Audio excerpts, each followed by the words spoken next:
G'day fellas and welcome to A Casted Game. Spawning in the north of the map, playing in the color red as the Malians. We've got Cutie Pie. And on the south side of the map, playing in the color teal as the Rus, representing Team Liquid, it's the Muslim. Ladies and gentlemen, welcome to Dry Arabia. We are out here, we're gonna switch that one around for you guys. And we're going to put that one on there for you as well, so you can see exactly what their build order openings are going to be. And by the looks of it, in the north side of the map, we've got Cutie Pie going for a straggler opening. No real surprises there, as he begins moving out the first villager. Not to an Uvu, no sorry Bob. That is a pit mine right there. All right, well, down on the other side of the map, we've got the Muslim just doing the standard thing. Interesting opening right here from the Muslim. Look at this. One scout opening, but then following up with the hunting cabin with double scout. I like this a lot. Now, I remember I did actually mention this at one point, that I thought that this might happen with the change to scouts. So you guys will remember that the scouts had their time taken from 20 seconds up to 25 seconds, or time training from 20 seconds up to 25 seconds. And I actually said, well, I think that's a buff to the Rus. A lot of people said it's a nerf to the Rus because, well, now your second and your third and your fourth scouts are going to be out slower. But my thinking was, well, you just make villagers from the town center and then just make all of your scouts from the hunting cabin. So it's great to see that the Muslims actually picked up on that and he's doing that. I wonder if there's going to be any material disadvantage by doing that. I suspect there probably won't be. Obviously, you're not out on the map as fast as possible. You know, had this scout been made from the town center, maybe it's out over here killing this hunt already. So it's the small things like that, but it's difficult to factor those in. Cutie Pie now with the second scout, though, and we can hear those Malian voices have indeed been added in on the pup. He's going to find his closer hunt here. We can see he was already out here on the far hunt. Has denied out a fair bit of the hunt here as the Muslim makes his way up towards this side of the map on the south side. We'll try our best to track his bounty. At the moment, I'm expecting that's a total of 140 bounty. Actually, hasn't found this yet. So he's sitting on about 70, plus the 25, plus the 25 from the other side. So he's sitting on about 130, 140 bounty at the moment. But he's working his way through it. Keep in mind some of the Rus changes. Rus were heavily hit by the most recent patch that hit the pup. So they are a civilization that's probably the worst off civilization with the most recent changes. They also got a number of nerfs as well. They've been the top civilization for about 3, 4, 5 months now. And it's great to see that they're finally getting a nerf, because I'll be honest, I really don't like playing against the Rus.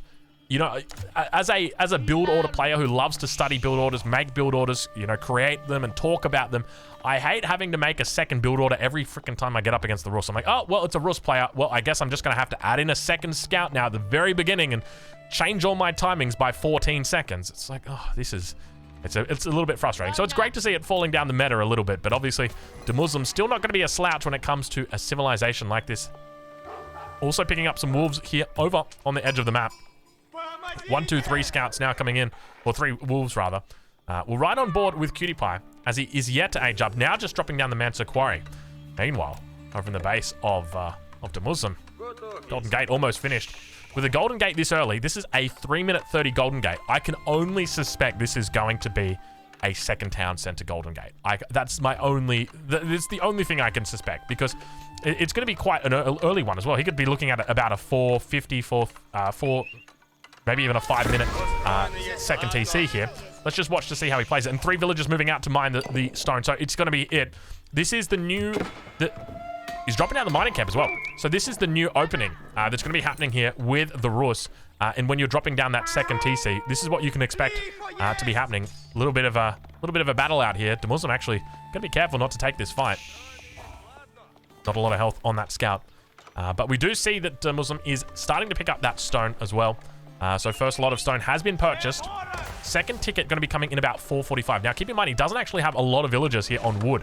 So he's quite behind on the wood, and this is the consequence of this. It's just, it really sets everything off, because typically at this point, right now, the Rus player would be on about 300 wood. Ready to go, but just this slight little thing, I guess there's probably some other deviations from the norm that have happened out here. But it's all forcing this timing back from the Rus player, and this leaves a bit of an opening for the Malian player. If they wish to do damage, they can. Whether they actually do it, though, that's going to be another question. So if you saw a stable get dropped, look at this, immediately picking up the double broadaxe. They're going to be heading into something a little bit more wood-orientated. Do we see the Mansa Quarry moving over to stone? No, we don't. What is all this wood about? And he's picking up the double broadaxe as well. No wheelbarrow. Barracks. Interesting. So double broadaxe with barracks. I don't know exactly where that's going and what he's doing with it. Might even, maybe is he thinking about like a double barracks potentially? Could be an option. Muslim now with 420 stone in the bag. That is a lot of stone. So he is over collected on the stone. So still probably got to work out that build order and make sure that it's all good. House on the front side. Getting siege down at the moment through the 3 scouts that are out here. But fortunately that villager does come out and you can't really see it. So you can't be aggressive towards it or annoying or chase it back. Muslim's still out here collecting stone. Is he going for a second and a third TC? I think he might be. He's going to be adding in more TCs. Still got 11 villagers on wood. He's going for a 3 TC opening. This is, you know what? Muslim's like, I didn't even read the patch notes. I don't care. I'm still going 3 TCs. I mean, he read the patch notes. He just doesn't care. Still going 3 TCs. And it's going to be the archery range and the barracks coming out. So it's going to be, this is where it gets interesting, right? So you've got one player going for potentially a 3 TC opening and another player who's like, no, I'm just going to play very heavy feudal. How does this go? Because you should expect that the Malians here not going for any town centers and oh, he's going for cattle ranches. Oh, it's a big mistake. Oh, it could be a big mistake. If he's investing heavily, oh, he's going to go into cows. Don't do it. Don't do it, Cutie Pie. Not now. Cutie Pie, unfortunately, not doing the... You hate to see it. Now, if he'd gone 2 town center into cows, I can get behind that. I can get in front of that. I'm happy with that. But to me, okay, the way I like to think about Age of Empires 4, and I might be wrong here, I might be completely wrong, and look, that's okay. You miss 100% of the shots you don't take. If you're going to do a strategy, I feel like you got to commit to that strategy, and you got to go hard on that strategy. We've seen Cutie Pie put down 150 wood into a racks, 150 wood into an archery range, and then drop it down a cattle ranch. And now also start making cattle. I feel like if you're going to go early aggression, you go it and you just stick to it and you go ham. Like, sure, you can adapt afterwards, but you really got to commit to that and you got to get it out there soon and you got to get it out fast and fierce. Blacksmith now coming down. Convey that over to Muslim, who is indeed going for their 3rd town center. Where is he? Where is it? Hold on. Is he not going for a 3rd town center? Is he just moving out here for a boar? Maybe that's what he's going for. He's got 225 stone in the bag. 10 villages on... Is he gonna take a bit off the mining camp here? We know he's moving out for the boar. Scouts are coming in. Units are moving across the map. And is he going with a 1-1-1 build order? Yeah, he's going 1 Musafati, 1 Javelin. A couple of these bad boys here. So boar gonna get pulled in. Nice little spot back here. Brings it a bit closer. And now all of a sudden, we've got the villagers in. Gonna be able to secure this. Now, one thing to note... Oh... Rest in peace, little scout. Rest in peace, little dude. There's... Okay. He did go for the... Oh, I see what he was doing. He was waiting for the ticket. So very smart from Muslim there. Was waiting for the ticket for the extra stone and calculated by the time he gets out there, he's going to be able to put it down. So, all right. We return back to my previous question. So you've got a player who goes for 3 town centers and absolutely no military. We're at 8 minutes into this game and he's 100% economy. Now, if you're a theory crafter and you're thinking, all right, my enemy opens 3 TCs, what do I do?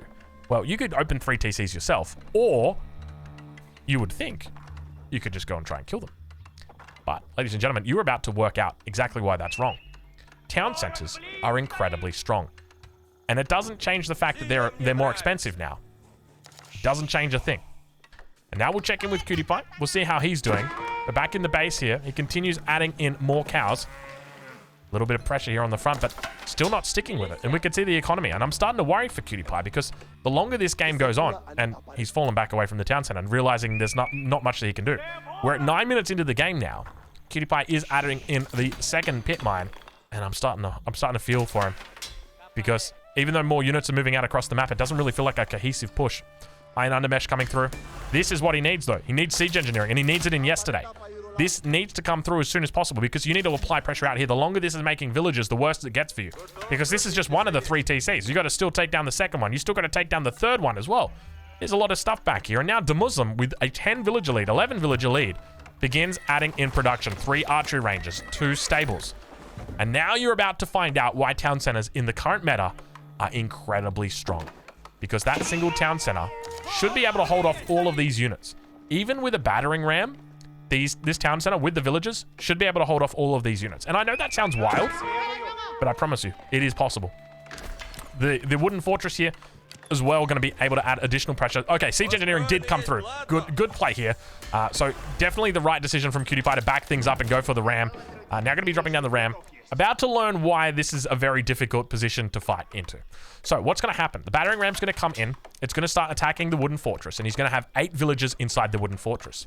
As the wooden fortress starts losing its health, the villagers are going to come in from the backside and going to start repairing the wooden fortress.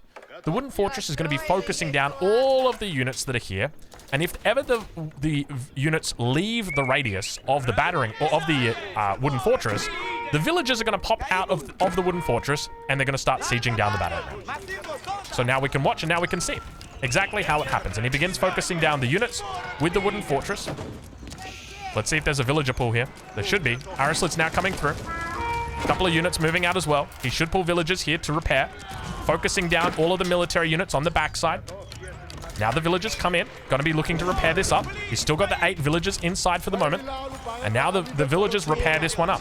He's still focusing down all of these units with the wooden fortress. And now villagers turn their attention towards the battering ram. Keep in mind, the Muslim is on 3 town centers at this point. The villagers just committing to this. He's able to fall back. I think do we hear textiles coming through? No, textiles still not coming through just yet. And the wooden fortress survives. And now you can see why exactly it's so difficult to break 3 TC. And just remember, this is just a wooden fortress, right? Like, this wasn't even a wooden fortress next to a town center.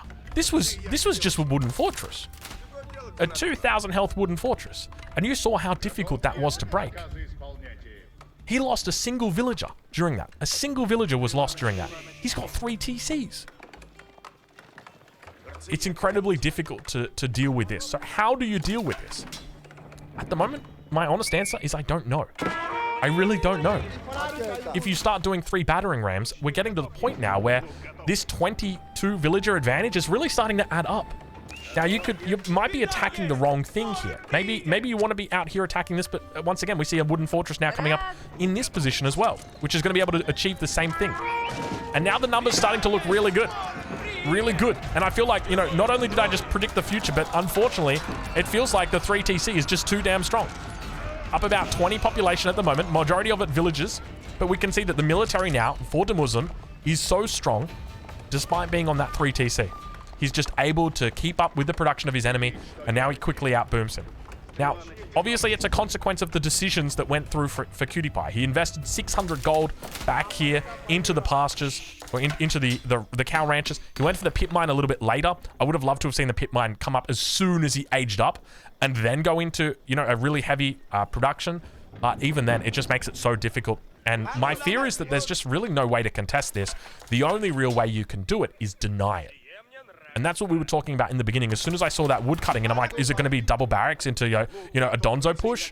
For me, the only way that you can beat this strategy is by denying the town centers from going up. Because once they come up, the investment that you have to make to kill the town centers exceeds the investment that the player you're attacking needs to defend them. All right, it's looking, hovering. Upgrades now coming through. Iron under mesh on the way in for Liquid to Muslim. Villagers moving out onto the front side as well. Have now picked up their textile upgrade. See the Knights looking to posture. He's got a whole bunch in queue. Plenty of units out here.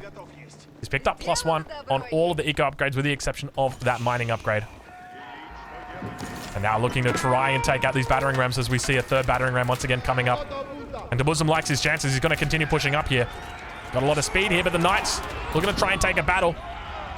Unfortunately, for the Muslim, the javelin thrower is going to keep doing work, but he's repelled. And this is it, right? Cutie Pie is in a tough position because he's repelled the attack and he doesn't have momentum. 30 villagers up now for the Muslim. And the military from here just keeps... As long as he is able to match the military, he's fine. Archers moving forward. Donzo's looking to try and come through.